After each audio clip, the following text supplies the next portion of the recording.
Welcome back, everyone. I hope your week's been going well. Mine is alright, as usual, but we're not here for small chit-chat. Today, we're here to talk about Death Knight culture, which I realize requires some explanation.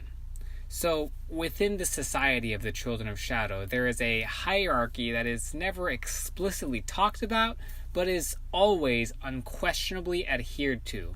The idea is that you, as one of them, do not serve for yourself. You serve in the name of the Dark Lord. Everything you do is for his benefit, and the more you do, the more recognition you gain. You might say, this sounds a lot like the same mantra for the Brotherhood of Light, especially their reasoning for why they don't have proper names for their ranks. And you'd be right. The approach the Children and the Brotherhood had to serving their deities is similar. Identical even. There is an important difference that I haven't mentioned yet. The Brotherhood's serve and you will be rewarded was maintained and enforced by mortals. The Children's serve and you will be rewarded is enforced by the Dark Lord himself.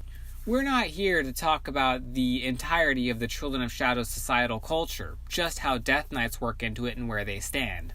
I'll probably come back to the overall Children's society in the future, but right now we're focusing on Death Knights.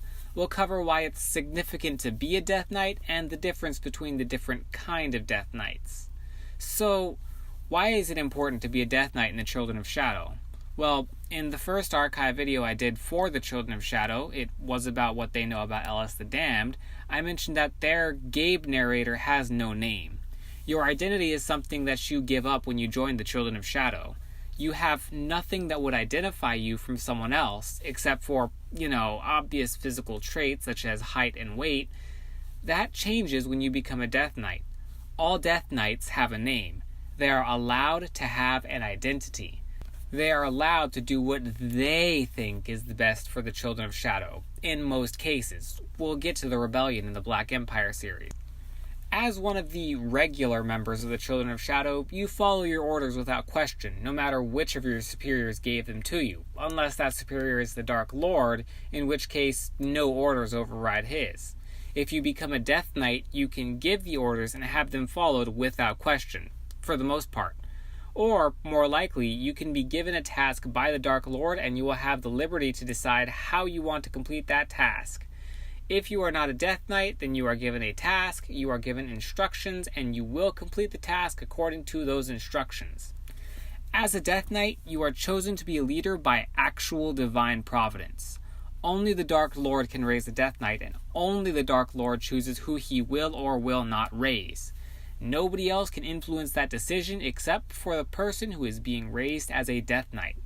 Because each Death Knight is hand-picked by the Dark Lord, they enjoy an immediate boost in respect and admiration from the other Children of Shadow, who aren't other Death Knights.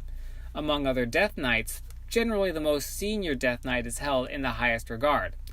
However, among all Children of Shadow, whoever has the most magical power is their leader, which is why Alexander was chosen to lead them in insurrection, because none of the Children of Shadow would have been able to surpass him in raw power alone. Like I said earlier, not all Death Knights are created equal. Obviously, there are some Death Knights who are just created to be stronger than others, but seniority and power do not always determine who is the leader. In general, yes, that is an easy way to figure out who is in charge.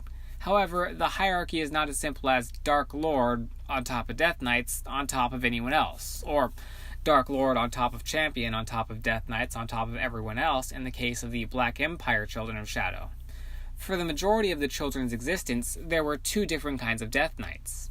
If you read Insurrection, and I know you didn't, don't lie, then you'll remember a scene where Gideon talks about his title quest. This is significant because he is not just Gideon, not to you. He is Gideon the Destroyer. He is a titled Death Knight, much like a doctor worked for their MD, or PhD, I don't have one so I don't discriminate, or a colonel in the military worked for their rank, or equivalent rank in your country's military. I also don't discriminate here because I am not one. Titled Death Knights have earned their titles. They are considered to be the cream of the crop, even if they don't have the most raw power. Titled Death Knights stand above any and everyone else, and it is considered hugely disrespectful if you do not refer to them with or by their title. What exactly is a title quest? Well, after you've become a Death Knight, your options are to either lay low and not draw too much attention to yourself, or do minor tasks here and there furthering the Dark Lord's will. After a while, the Dark Lord may call upon you and assign you a task he believes is difficult, of great importance, or both. In most cases, the penalty for failing this quest is death. Once you finish this quest, the Dark Lord will assess your results and how well you completed your task, and will assign you a title that is generally relevant to your task. Obvious follow-up. Can a Death Knight lose their title? In short, yes, although we're going to assume it probably involves killing the disgraced Death Knight. Now, this is where Insurrection changes things. Insurrection adds a third level of Death Knight known as Hellborn. Well, officially adds. Like I mentioned in the Death Knight Magic video, Hellborn have come into contact with the Great One who has boosted their power. I went on to say that before Insurrection, Hellborn were more of a myth than anything else. They became a reality in Insurrection, but not every Death Knight was made into a Hellborn. There are rules. 1. The Death Knight must have a title. 2. The Death Knight must prove their worth by overcoming some great challenge or providing some great service to the Children of Shadow and the Dark Lord. 3. The Death Knight must prove their unwavering loyalty to the Dark Lord. 4. The Death Knight must pass a basic test of skill and ability. You might think this seems a bit excessive, all things considered, but that is how valuable the power of the Hellborn is to the Dark Lord and the Children of Shadow in Insurrection. They would rather have a few highly skilled and loyal soldiers rather than a bunch of overpowered and reckless ones. As far as their standing in the social hierarchy is concerned, despite Gideon's best efforts, Hellborn sit just barely below the champion. Had Gideon's attempts to oust Alexander succeeded, then the Hellborn would be the most influential people in the entire Children of Shadow, excepting the Dark Lord, of course. And I think this wraps up everything I wanted to cover today. Thanks for listening, and I hope to see you back on Tuesday. On Tuesday, we'll be talking about what the Prime knows about Grand Paladin Sigurd Orvin. I hope to see you there. Hi, I'm Gabe, and it took me a lot longer than it should have to record this in Slate. If you enjoyed the video, please consider liking and subscribing so you don't miss the next one. If you want more content from me, consider following me on Twitter, where eventually I'll tweet some more. If you want to learn more about anything I'm talking about or catch some details I missed, consider buying my books. Links are in the description below.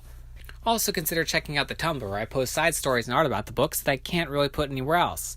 Again, thanks for watching, and I hope you have a great day.